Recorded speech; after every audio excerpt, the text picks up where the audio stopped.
Hi friends, నేను సంతోష్ కుమార్. ఈ video AP 10th class new NCERT mathematics text book నుండి 9th chapter applications of టెక్నామెట్రీ నుండి 10th video. అయితే ఈ వీడియోలో మనము ఎక్సైజ్ 9.1 నుండి 8th ప్రాబ్లం అయితే కంప్లీట్ చేసుకుందామండి. వీడియోని చివరి వరకు చూడండి ఫ్రెండ్స్. నచ్చితే తప్పకుండా లైక్ చేసేయండి. అలాగే ప్రీవియస్ వీడియోస్ కంపల్సరీగా చూడండి. ఈ చాప్టర్కి సంబంధించిన ప్లేలిస్ట్ యొక్క లింక్ డిస్క్రిప్షన్లో ఇస్తాను.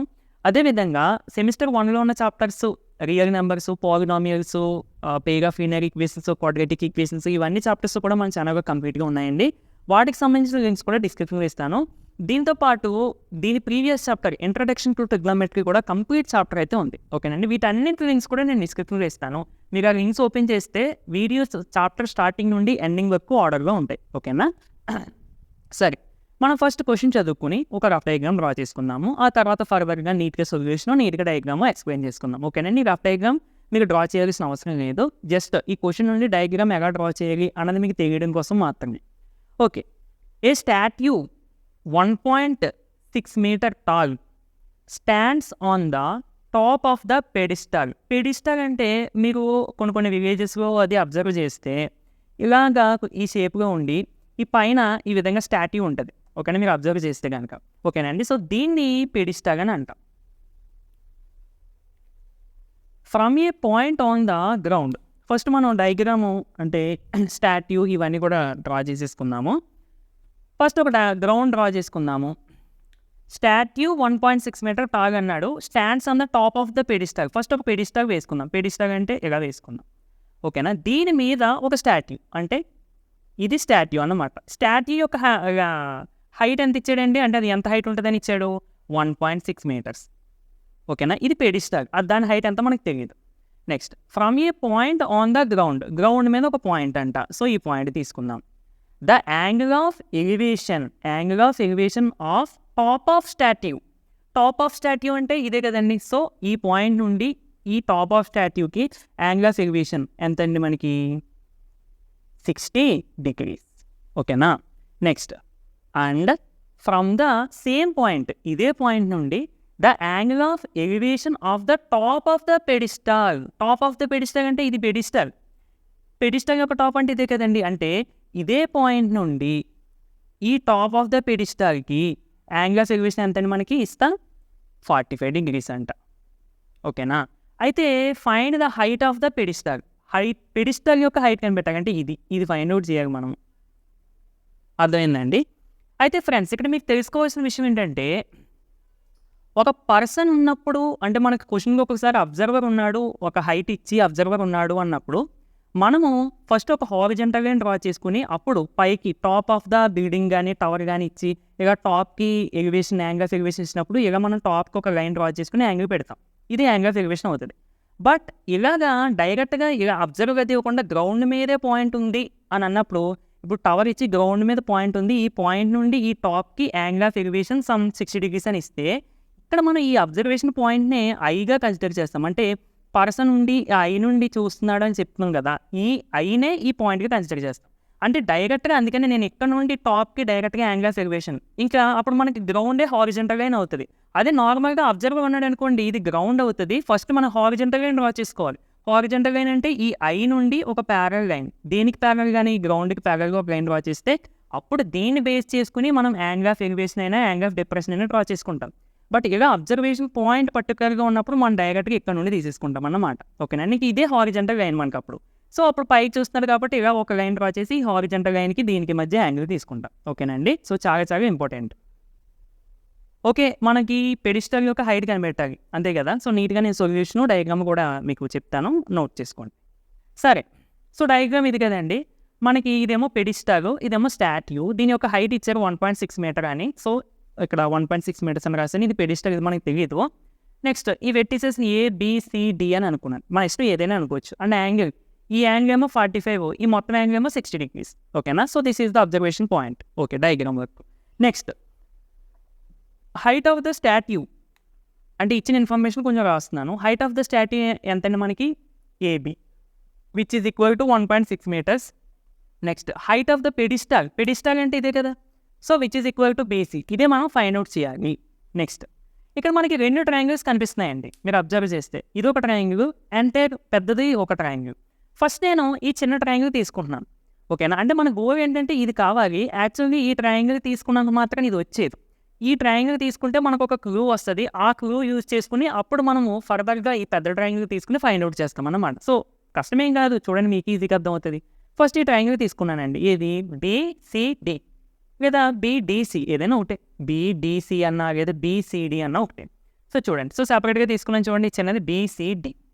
ఇప్పుడు ఈ థీటాకి ఈ BC ఏమో ఆపోజిట్ సైడ్, ఇదేమో ఎడ్జసెంట్ సైడ్. ఓకేనా?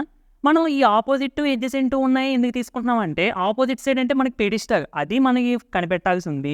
అండ్ ఈ ఎడ్జసెంట్ సైడ్ కూడా మనకు కావాలి. ఎందుకంటే ఈ పెద్ద ట్రయాంగిల్ తీసుకున్నప్పుడు మనకి చూడండి మీరు, ఈ పెద్ద ట్రయాంగిల్కి చిన్న ట్రయాంగిల్కి కామన్ ఎడ్జసెంట్ సైడ్ ఇది. ఓకేనా? అందుకోసం నేను ఈ రెండు సైడ్స్ ఇన్వాల్వ్ అయ్యేలాగా ట్యాన్ తీసుకుంటున్నాను. సో ట్యాన్ తీసుకుంటే tan 45 degrees equal to opposite side to 45 degrees by adjacent side to 45 degrees. అంటే ఇది వస్తుంది, ఇది వస్తుంది. సో tan 45 అంటే ఎంత అండి? 1 అని 1/1 అని రాసుకోండి. Next opposite side to 45 opposite అంటే BC by adjacent side CD. మనకి BC తెలియదు, CD కూడా తెలియదు, కానీ దీని నుండి ఒక క్లూ వస్తుంది అంతే. సో ఇప్పుడు 1 1/1 అని రాస్తారు కదండి, క్రాస్ మల్టిప్లికేషన్ చేసేయండి. 1 into CD equal to 1 into BC, అంటే BC ఈక్వల్ టు CD. ఇది మనకు ఒక క్లూ అంతే. ఓకేనా? నెక్స్ట్ ఇప్పుడు ఈ పెద్ద ట్రయాంగిల్ తీసుకోండి. పెద్దదంటే ACD. ఓకేనా? ఈ మొత్తం ఎంటైర్ ట్రయాంగిల్ ఇక్కడ చూడండి, ACD ఇక్కడ డ్రా చేశాను. ఇప్పుడు ఈ యాంగిల్ ఎంతండి? ఈ మొత్తం యాంగిల్ కదా 60 degrees. So 60 degrees. ఓకే, ఇక్కడ కూడా మనకి AC కావాల్సి ఉంది, ఎందుకంటే ACలోనే పెడిస్టల్ కూడా ఉంది. అవును, చూసారా? AC అంటే ఇక్కడ నుండి ఇక్కడికి, ఇక్కడ నుంచి ఇక్కడికి స్టాట్యూ, ఇక్కడ నుంచి ఇక్కడికి పెడిస్టల్, అంటే అందులో పెడిస్టల్ ఉంది కాబట్టి కంపల్సరీ AC సైడ్ కావాలి. అండ్ ఇందాక చెప్పినట్టు మనకి ఎడ్జసెంట్ సైడ్ ఇది కూడా తీసుకోవాలి కదండి. ఓకేనా? అంటే ఇప్పుడు ఈ ఆపోజిట్ సైడు, ఈ ఎడ్జసెంట్ సైడు ఇన్వాల్వ్ అయ్యేలాగా నేను ఏం తీసుకున్నాను? tan. So tan 60 degrees equal to opposite side to 60 degrees by adjacent side to 60 degrees. So tan 60 degrees అంటే √3, that equal to opposite side to 60 degrees. 60 degreesకి ఆపోజిట్ సైడ్ ఏంటండి? AC by adjacent side ఏమవుతుంది? CD. So AC by CD. ఇక్కడ కూడా √3ని √3/1 అని రాసేసి cross multiplication చేశాను. So √3 into CD equal to 1 into AC. ఓకేనా? నెక్స్ట్ ఇక్కడ డయాగ్రామ్ ప్రకారం మీరు అబ్జర్వ్ చేస్తే మొత్తం AC ఉంది కదండి, ఈ ACని మనం AB ప్లస్ BC అని రాసుకోవచ్చు కదా. సో అందుకని ఈ AC ప్లస్లో AB ప్లస్ BC అని రాశాను. నెక్స్ట్ ఇక్కడ జాగ్రత్తగా అబ్జర్వ్ చేయండి. AB అంటే మనకు తెలుసు 1.6, ఇదిగో 1.6 పెట్టేసాను. ఇక మనం ఫైండ్ అవుట్ చేయాలి? BC మనకు కావాలి. ఇక్కడ BC ఉంది, ఓకే, అది మనం ఫైండ్ అవుట్ చేయాలి. కానీ ఇక్కడ CD ఉంది, అంటే దీన్ని కూడా మనం మార్చాలి. మనకి ఫస్ట్లో క్లూ ఒకటి కనిపెట్టాను చూడండి, BC ఈక్వల్ టు CD. అంటే CD అన్న BC అన్న సమానము, అంటే CD ప్లేస్లో BC రాసుకోవచ్చు కదండి. సో ఈ CD ప్లేస్లో BC రాసేసి, ఓకేనా? అదే మనకి క్లూ వస్తుందని చెప్పాను కదా, అదే. ఓకే, సో ఇప్పుడు ఈ BC మనకు కావాలి కాబట్టి ఈ BCని కూడా ఇటు సైడ్ ట్రాన్స్పోజ్ చేసేయండి. అంటే ఇటు సైడ్ BCకి సంబంధించి ఉంది కాబట్టి ఇటు సైడ్ ట్రాన్స్పోజ్ చేస్తే √3 into BC ప్లస్ BC ఇటు సైడ్కి వస్తే -BC ఈక్వల్ టు 1.6. ఓకేనా? ఇప్పుడు ఇక్కడ BC ఉంది, ఇక్కడ BC ఉంది. సో కామన్గా BC తీసేస్తే ఏమవుతుందండి? √3 మైనస్ ఇక్కడ BC కామన్ తీస్తాం కదా, ఏం లేదు, 0 ఉంటుంది అనుకుంటాం. 0 కాదండి, అక్కడ BC అంటే దీన్ని నేను BC into 1 అని రాసుకోవచ్చుగా. సో ఇప్పుడు నేను BC కామన్ తీసిన ఇక్కడ ఏముంటుంది? 1 ఉంటుంది. సో అందుకనే BC కామన్ తీస్తే √3 - 1 ఈజ్ ఈక్వల్ టు 1.6. సో ఈ మొత్తం వాల్యూ ఇక్కడ BCని ఇంటూ చేస్తుంది, ఇస్తే ట్రాన్స్పోజ్ చేస్తే డివైడ్ చేస్తుంది. బట్ ఇది మీకు ఆన్సర్ టెక్స్ట్ బుక్ ఇవ్వలేదు, దాన్ని కొంచెం రెక్టిఫై చేయకండి. ఇక్కడ వరకు నోట్ చేసుకోండి, చెప్తాను.